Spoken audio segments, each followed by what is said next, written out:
Intraday Strategies for beginner traders on October 1 back forecast Intraday Strategies for beginner traders on October 1. The US dollar continues to face the premium. Article will be available in 00001.10.2025 AM. The premium article will be available in 00001.10.2025 AM. The US dollar continues to face challenges, but weak economic data from the Eurozone and the United Kingdom are also limiting the upward potential of risk assets.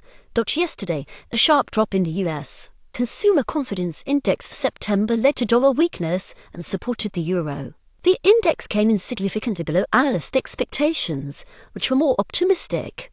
This unexpected decline raised fresh concerns about the economic outlook for the United States and, as a result, put pressure on the fresh articles are available only to premium users. Read Analytics in early access. Getting information first. Get best MetaTrader indicators. Profitable expert advisors.